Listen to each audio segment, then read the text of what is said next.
USB यानी कि universal serial बस 1998 से हम इस इंटरफेस को हमारे कंप्यूटर्स में यूज कर रहे हैं। क्या आपने कभी इस कनेक्टर को देखा है? नहीं, ये VGA कनेक्टर नहीं है, ये है सीरियल पोर्ट। यूएसबी से पहले इतना तक कि आज भी बहुत सारे डिफरेंट स्पेसिफिक कामों में इस इंटरफेस को, इस पोर्ट का यूज किया जाता है। सीरियल पोर्ट्स कंप्यूटर्स में यूज होते थे आइदर 9 पिन का या फिर 25 पिन का, जिनको respectively DB9 and DB25 ports भी कहा जाता था। इन पोर्ट्स का जो एक्चुअल नाम था वो है RS-232 पोर्ट्स। आज से कुछ सालों पहले जब USB इतना पॉपुलर नहीं था, तब डिफरेंट पेरिफेरल्स को कनेक्ट करने के लिए हम सीरियल पोर्ट्स को ही काम में लेते थे। पेरिफेरल्स में माउस एंड कीबोर्ड तो है ही डेफिनेटली, साथ ही साथ modem and printers. Even though अलग अलग कंप्यूटर्स को आपस में कनेक्ट करके डेटा ट्रांसफर करने के लिए भी सीरियल पोर्ट्स को काम में लिया जाता था। बेसिकली जब USB नहीं था तब माउस एंड कीबोर्ड्स को कंप्यूटर्स में कनेक्ट करने के लिए PS2 पोर्ट्स को काम में लिया जाता था। पर जिन कंप्यूटर्स में PS2 पोर्ट्स नहीं होते थे, जैसे कि लैपटॉप्स, वहां पर माउस एंड कीबोर्ड्स को कनेक्ट करने के लिए सीरियल पोर्ट को काम में लिया जाता था। सीरियल पोर्ट्स की जो सबसे बड़ी दिक्कत थी वो है इसकी ट्रांसफर स्पीड 115.2 किलो बिट्स पर सेकेंड, नॉट किलो बाइट पर सेकेंड। पर USB एंड फायरवायर से पहले यही स्पीड बहुत लगता था। साथ ही साथ इस ट्रांसफर स्पीड के साथ 1 गीगाबाइट की फाइल को ट्रांसफर करने में अराउंड 1 दिन का वक्त लग जाता था। जो स्पीड मैंने आपको बताया ये तो आइडियल कंडीशन पे है, रियल लाइफ पे शायद इतना भी नहीं मिलता होगा। चाहे ट्रांसफर स्पीड जैसा भी मिले, पर सीरियल पोर्ट्स काफी रिलायबल थे उस जमाने पे भी, इवन आज भी।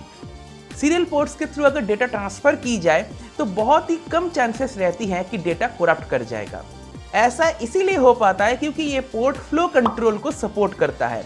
अब 1960 की एक इंटरफेस से, एक स्टैंडर्ड से आप और क्या एक्सपेक्ट कर सकते हो? जो मिलता था उस समय वो बहुत था। उस जमाने में ना ही USB था, ना ही फायरवायर था, ना ही थंडरबोल्ट था, ना ही इथरनेट था, कुछ भी नहीं था। उस जमाने में जिसने राज किया वो है सिर्फ सीरियल पोर्ट। सीरियल पोर्ट्स आज की डेट में बहुत ही रेयर हो चुकी है। मदरबोर्ड्स में आपको जनरली ये देखने को नहीं मिलता है, पर बहुत सारे केसेस में, बहुत सारे मदरबोर्ड्स में आपको अलग से हेडर मिल जाती हैं। सीरियल पोर्ट हेडर आपको अलग से मिल जाएगा।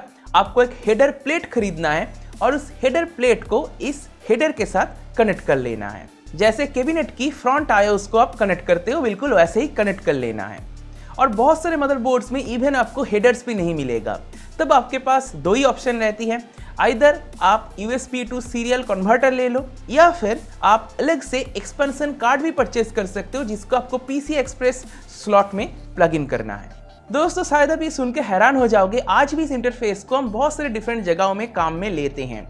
जैसे कि बहुत सारे साइंटिफिक इक्विपमेंट्स हो गया, networking devices, industrial grade machinery में इसको यूज़ किया जाता है कंप्यूटर से उन डिवाइसेस को कनेक्ट करने के लिए। स्पेशली जहाँ पर हाई ट्रांसफर स्पीड की ज़रूरत नहीं होती है, वहाँ पर इस इंटरफेस को काम में लिया जाता है, इस स्टैंडर्ड को काम में लिया जाता है। एग्जाम्पल के लिए इंडस्ट्रियल ग्रेड जो CNC मशीन्स होती हैं उनको ही देख लो, वहाँ पर आपको सीरियल पोर्ट से मिलेगा उनको कंप्यूटर्स के साथ कनेक्ट करने के लिए। सीरियल पोर्ट्स को आज की डेट में भी यूज़ करने के पीछे और भी बहुत सारे रीजंस है। जैसे कि इंटरफेस बहुत पुराना है तो इसका जो इम्प्लीमेंटेशन कॉस्ट होती है वो बहुत ही कम हो जाती है। बहुत पुराना होने की वजह से बहुत सारे लोग इसको समझते हैं और ये बहुत रिलायबल भी है, क्योंकि इतने सालों से इसको यूज़ किया जा रहा है तो कितना रिलायबल है ये तो लोगों ने समझ ही लिया। तो क्यों एक इंटरफेस को बदला जाए जब वो बढ़िया तरीके से काम कर रहा है?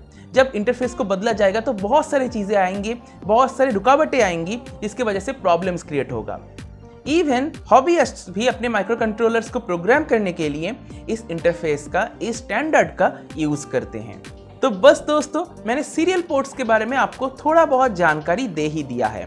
आपने USB देखा, फायरवायर देखा, इथरनेट देखा, उसके साथ साथ इसको भी जानना चाहिए। काफ़ी पुराना इंटरफेस है, काफ़ी पुराना स्टैंडर्ड है, पर आज भी उतना ही पॉपुलर है। तो फिर जब कभी आप इस पोर्ट को देखो तो समझ जाओ वो सीरियल पोर्ट है। उसमें जनरली 9 पिन्स होते हैं या फिर 25 पिन्स होते हैं। पुराने कंप्यूटर्स में ये स्टैंडर्ड बहुत ही कॉमन था। तो अगर आपके पास कोई पुराना कंप्यूटर पड़ा हुआ है तो शायद आपको ये पोर्ट उस कंप्यूटर में देखने को मिल जाएगा। तो बस दोस्तों, मुझे उम्मीद है आपको वीडियो कहीं पसंद आया होगा। अगर वीडियो पसंद आया है तो वीडियो को लाइक करो, अपने दोस्तों के साथ शेयर करो, साथ ही साथ चैनल को भी सब्सक्राइब कर लो। सब्सक्राइब करने के साथ नोटिफिकेशन बेल है उसको जरूर टैप कर दो। इससे क्या होगा, जब मैं कोई नई वीडियो अपलोड करूंगा तो नोटिफिकेशन मिल जाएगी। इसी के साथ दोस्तों आज के इस वीडियो को यहीं पे समाप्त कर दो। देने के लिए दोस्तों आपका बहुत बहुत धन्यवाद। Good bye.